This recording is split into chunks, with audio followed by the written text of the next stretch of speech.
Supreme court के वरिष्ठ अधिवक्ता महमूद पर्चा आरएसएस के बारे में क्या कहते हैं, पहले आप वो सुनिए। पकड़ पकड़ के आइडेंटिफाई करो, निशान लगाओ। इस घर में मनुवादी रहते हैं, ये संविधान विरोधी रहते हैं, निशान लगाओ उनके घर के बाहर, आइडेंटिफाई करो।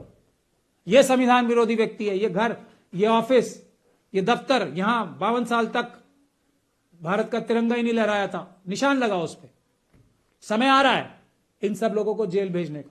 ये कहते हैं कि पकड़ पकड़ के आइडेंटिफाई करो, निशान लगाओ। इस घर में मनुवादी रहते हैं, यहाँ संविधान विरोधी रहते हैं, निशान लगाओ उनके घर के बाहर, आइडेंटिफाई करो। ये संविधान विरोधी व्यक्ति है, ये घर, ये ऑफिस, ये दफ्तर, जहाँ 52 साल तक देश का तिरंगा ही नहीं लहराया गया था, निशान लगाओ उस पर। समय आ रहा है इन सब को जेल भेजने का।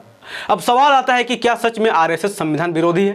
क्या ये दावे सही है कि 52 साल तक आरएसएस ने राष्ट्रध्वज को नहीं अपनाया? आइए तथ्यों के साथ जानते हैं। उम्मीद है आप इस वीडियो को पूरा जरूर देखेंगे। जोहार, जय भीम, जय फुले, जय बिरसा, जय साहू, जय पेरियार, जय संविधान। अक्सर ये दावा किया जाता है कि आरएसएस संविधान विरोधी है और आरएसएस ने 52 साल तक देश का तिरंगा नहीं फहराया। लेकिन सवाल आता है कि आखिर क्यों? आइए समझने का प्रयास करते हैं। भारतीय संविधान सभा ने 22 जुलाई 1947 को एक बैठक में तिरंगे यानी भारतीय राष्ट्रध्वज को उसके वर्तमान स्वरूप में राष्ट्रध्वज के रूप में अपनाया था। यह समय स्वतंत्रता से कुछ दिन पहले था और अंग्रेजों से आज़ादी के बाद यह भारत की एकता, अखंडता और गौरव का प्रतीक बन गया।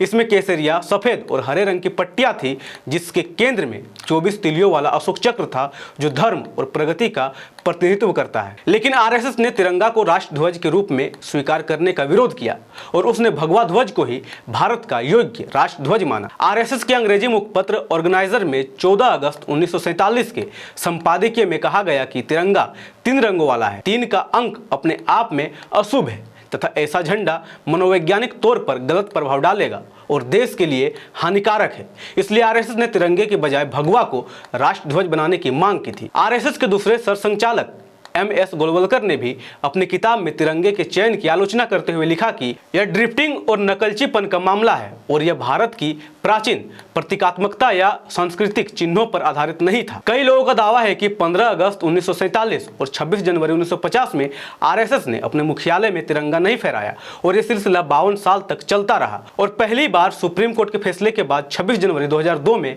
आरएसएस ने अपने नागपुर मुख्यालय पर राष्ट्रध्वज फहराया। आरएसएस के बारे में तपन बासु लिखते हैं, आरएसएस जिस सांस्कृतिक राष्ट्रवाद को सामने रखता है वह स्वतंत्र भारत के संविधान और उसके राष्ट्र प्रतीकों में निहित समावेशी राष्ट्रवाद से भिन्न है। वे ये भी लिखते हैं कि आरएसएस की राष्ट्र परिकल्पना सांस्कृतिक एकरूपता पर टिकी है जो भारतीय गणराज्य की बहुलतावादी और लोकतांत्रिक भावना से असहज संबंध में रहती है।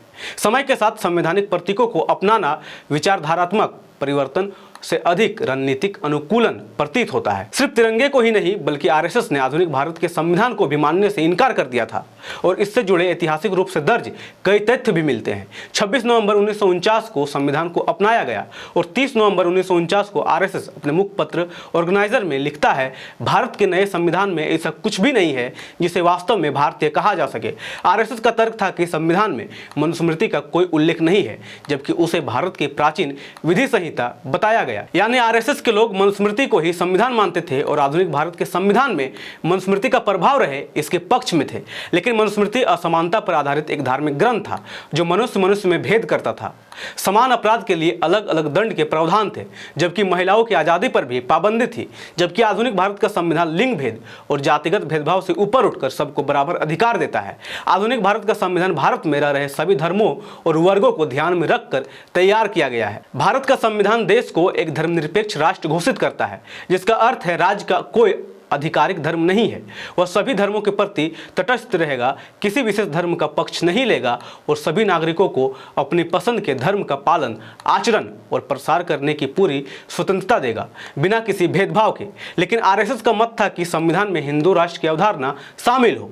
एम.एस. गोलवलकर ने संविधान की आलोचना करते हुए कहा कि यह भारत की राष्ट्रीय आत्मा को व्यक्त नहीं करता। उनकी जोर इस बात पर थी कि संविधान में हिंदू राष्ट्र की अवधारणा और पारंपरिक सामाजिक ढांचे का स्पष्ट उल्लेख नहीं है। वे लिखते हैं, भारतीय संविधान हिंदू संस्कृति और भारत की प्राचीन सामाजिक व्यवस्था को पर्याप्त महत्व नहीं देता। संविधान में हमारे देश के प्राचीन और प्रामाणिक सामाजिक व्यवस्थाओं का कोई स्थान नहीं है।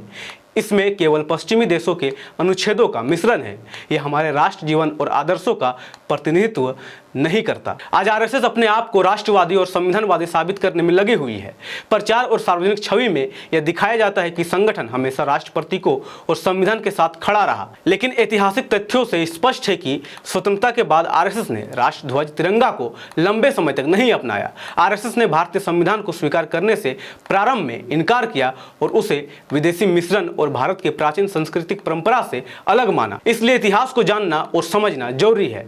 किसी संगठन की वर्तमान छवि केवल प्रचार से तय नहीं होती, बल्कि अतीत के तथ्य भी मायने रखते हैं। नागरिकों को किसी संगठन को परखने की आदत डालनी चाहिए ताकि वे सच्चाई और छवि के बीच का अंतर समझ सके।